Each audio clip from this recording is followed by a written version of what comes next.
Mon ami, il faut token max, on est d'accord là-dessus. Mais c'est pas une raison pour comprendre avec quel plan je peux en avoir le plus pour mon argent, ok? Il y a des modèles qui sont plus efficients pour faire des choses. Claude Code est ultra médiatisé, c'est-à-dire que tu vois du Claude Code partout, Claude a révolutionné ce métier, Claude a automatisé ça pour mon business. Ok, super, mais il en est où Codex?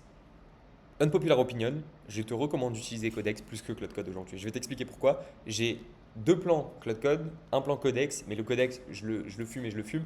Et justement, la raison pour laquelle j'ai deux plans Claude Code va être l'une des raisons de cette vidéo parce que je suis un peu en colère contre Anthropic, ok?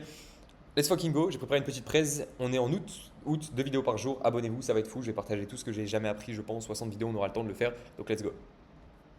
Petite note rapidement, est-ce que ça a pas trop d'aura? Attends, merde, je partage pas l'écran, est-ce que ça a pas trop d'aura? Ça a trop d'aura, ça a trop d'aura. Tyson Prime, let's go, ok, j'ai ma petite presse HTML qui finit par mon agent, qui était Claude Code. Désinstalle Codex, désinstalle Claude, utilise Codex. Sauf pour une chose que je garde chez Claude, que je remplacerai jamais, on les garde pour les factures, les benchmarks avant de trancher. 50%, la moitié de mes sessions du travail sont passées par chez Codex. Pardon. Pas de migration en partage, les deux abonnements tournent en parallèle. Ce qui a bougé, c'est la répartition. Elle a bougé pour une raison précise que je vais t'expliquer. C'est les vraies datas factuelles. Je pense qu'il a arrondi, mais j'ai demandé à mon agent de checker par rapport à mes sessions, par rapport à mon historique et comment j'utilise mes sessions Cloud. Ok, 3,6 fois plus de tokens pour le même travail. Alors, tu me vois venir sur le premier argument qui est assez évident, le prix.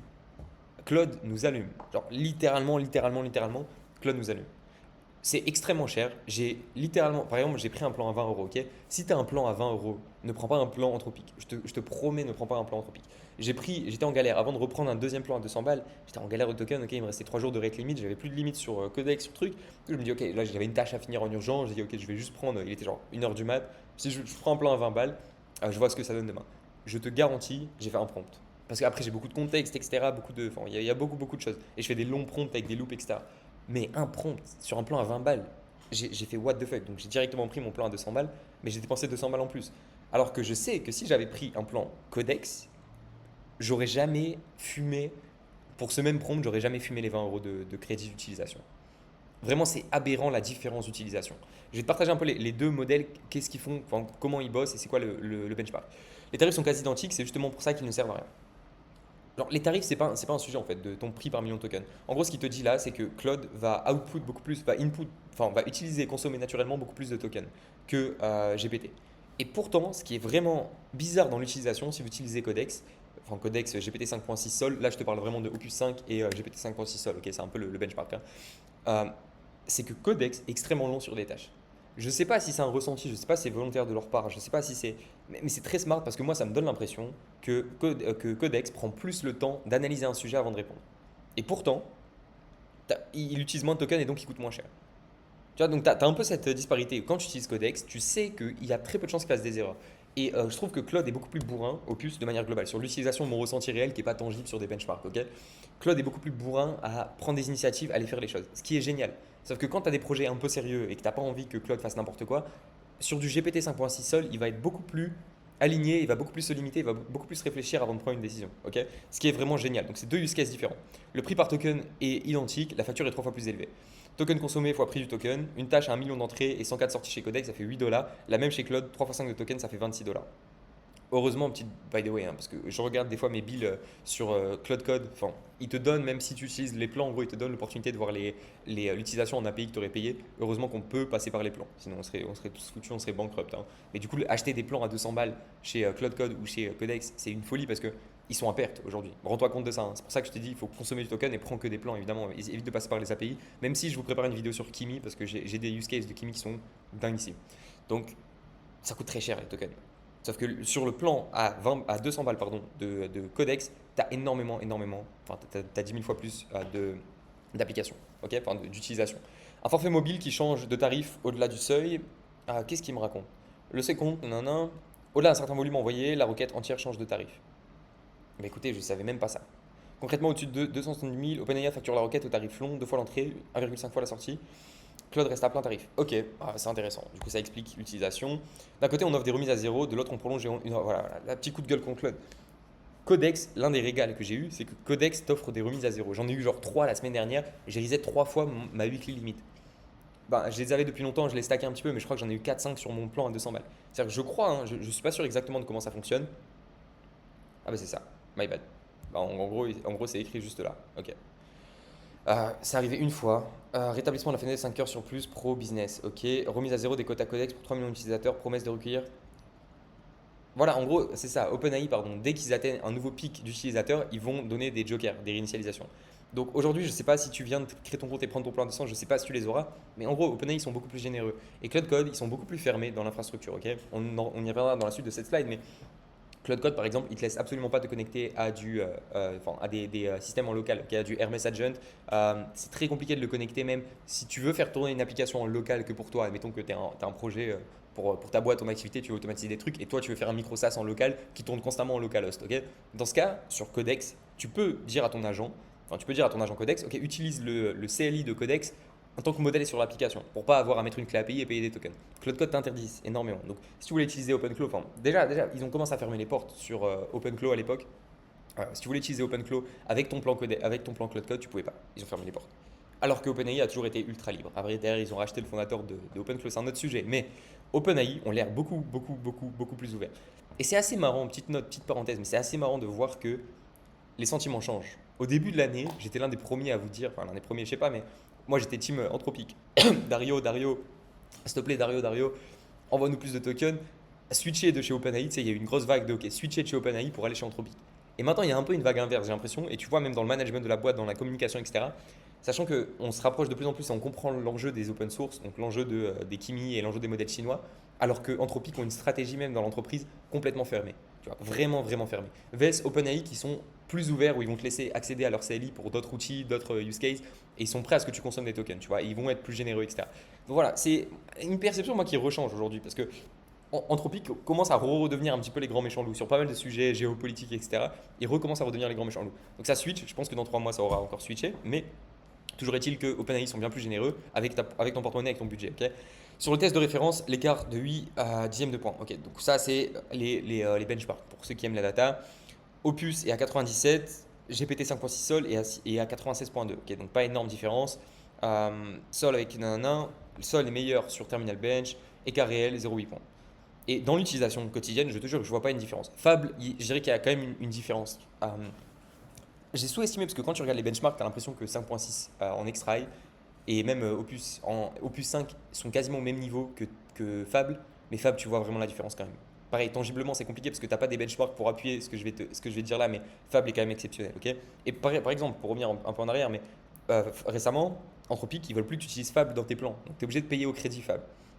Mais il y a quand même une belle différence. En tout cas, Fable est exceptionnel. Ok. Donc j'utilise très rarement maintenant. Opus 5 est fou pour la plupart des tâches, même des tâches assez complexes. Mais ouais, ils veulent plus que tu utilises Fab. Ok. Donc voilà, Fab, ça reste pour moi le top modèle. Hein. Sur pas mal de sujets, même si sur les benchmarks aujourd'hui, tu sais pas pourquoi il équivaut au Opus 5, où il est quasiment similaire à du 5.6 en extra high. Mais voilà. Et petite note, hein, là je te parle vraiment de 5.6 en extra high. C'est qu'il y a une vraie différence. Les modèles Terra et Luna, désolé, hein, ils puent la merde. Désolé, mais ils puent la merde. Genre, ils sont vraiment mauvais. Si tu veux une bonne utilisation de 5.6 en extra high, enfin, il faut utiliser en extra high ou en max évidemment. Opus 5 gagne 9 benchmarks sur 12 et l'écart le plus large, c'est sur les tâches difficiles. 14 points d'écart, ok. Bon. Sur les tâches simples, l'écart ne se voit pas. Sur les tâches vraiment dures, il se voit beaucoup. Mon ressenti quotidien ne mesure pas ça, parce que mon quotidien n'est pas fait de tâches dures. Mon quotidien, il y a quand même certaines tâches dures. Je vais mettre un peu de nuance ici. Mais non, sincèrement, je vois pas de. J'ai jamais vraiment eu de truc où je me dis, ah ouais, putain, Opus 5 était bien meilleur. Pourtant, ça fait quand même. Depuis qu'Opus 5 est sorti, je m'envoie. Je m'envoie énormément. Tu vois. Ça fait une bonne semaine que je suis sur Opus 5 comme un gogol et j'ai deux plans cloud, donc je m'envoie énormément. Je vois pas d'énorme différence.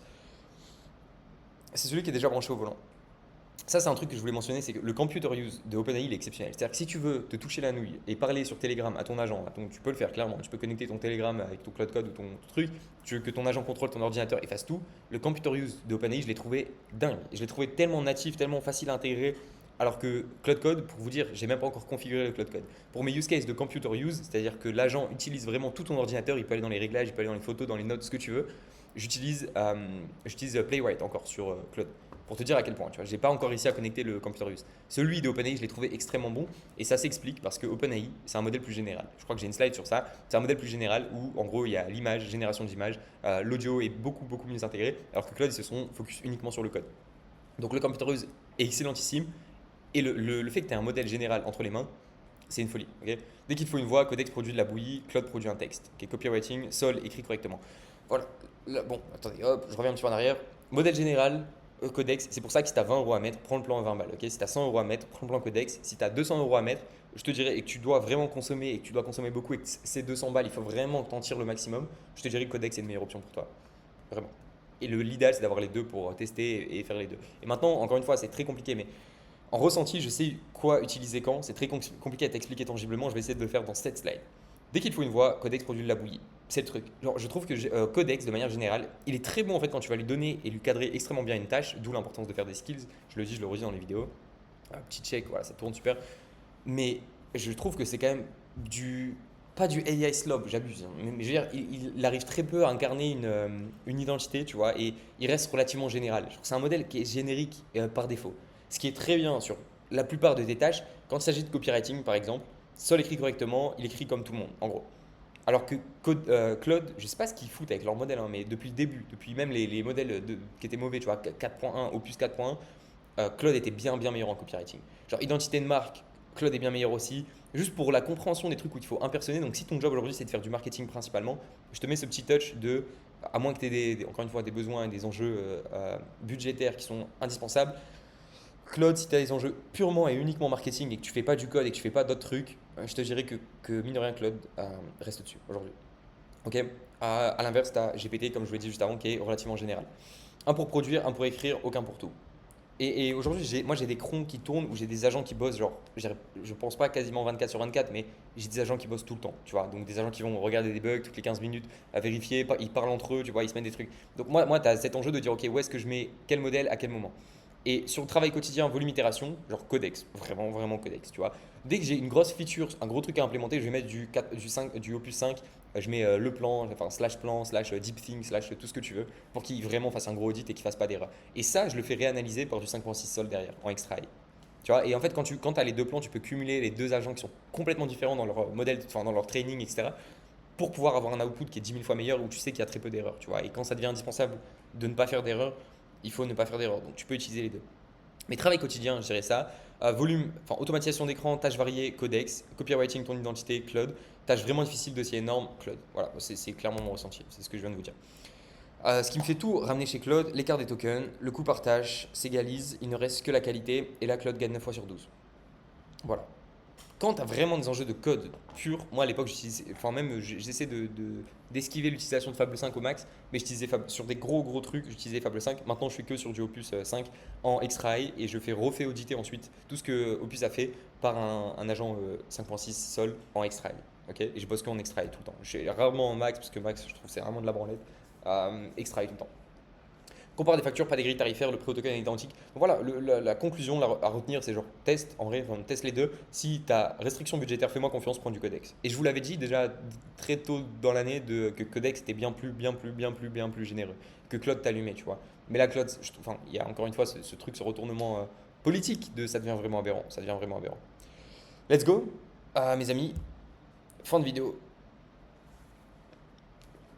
Abonne-toi. Telegram en bio, BizOS, BizOS trop, j'ai trop hâte, BizOS. BizOS, est-ce que je vous hype un peu ou pas?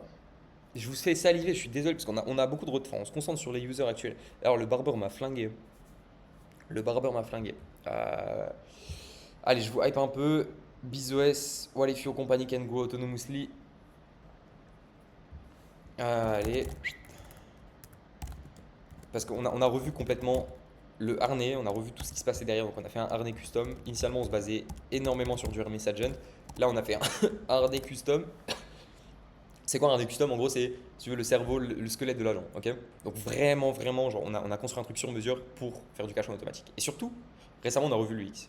Parce que l'UX, on s'inspirait pas mal d'autres concurrents. Et voilà, il y avait cette vibe dès le début. Enfin, voilà, c'était un peu l'idée de base qu'on avait. Mais on a voulu aller plus vite sur l'UX en se disant on va faire un truc banal. Mais c'est dingue.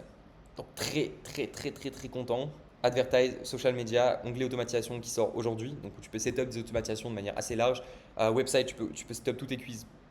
Donc là sur cet exemple, il n'y a pas, enfin, j'ai pas différents funnels, mais tu peux setup tous tes quiz. Je te montre BCT très rapidement. Il y a des résultats de dingue. Je vais faire une petite vidéo étude de cas. Non mais oui, oui, oui, je vais faire des vidéos études de cas. Je vais faire pleurer les users. Donc c'est trop cool, c'est trop cool. Hâte que vous testiez BizOS et ça va être dingue, ça va être vraiment dingue. Enfin, clairement ça va être dingue. Donc faites-vous kiffer. Pas encore, mais voilà, on bosse pour que le produit qui sorte soit exceptionnel. On a un bon petit 3 semaines de retard, si ce n'est un mois. Et petite note, c'est que BizOS Premium ouvre ses portes dans 4-5 jours, le prochain batch de BizOS Premium. Donc on reprend genre une quarantaine de power users qui vont vraiment exploiter à fond l'agent, où il y a 2-3 live semaines. Enfin, ouais, on sera à peu près à 2-3 live semaines, un call one-on avec moi pour définir la roadmap, des modules vidéo sur une tonne et une tonne de sujets. Voilà, c'est un peu la version premium. On a augmenté les prix, ça sera 290 euros, je pense. Peut-être petit code promo. Si vous inscrivez, juste pour ceux qui viennent jusqu'à la fin, voilà, je papote toujours, vous connaissez votre gars, mais hop, si vous inscrivez ici, si vous mettez votre mail là, je vais mettre le mien parce que j'ai hâte d'avoir la promo. Si tu mets ton mail là, tu as clairement Gauthier, il te reste 5 jours.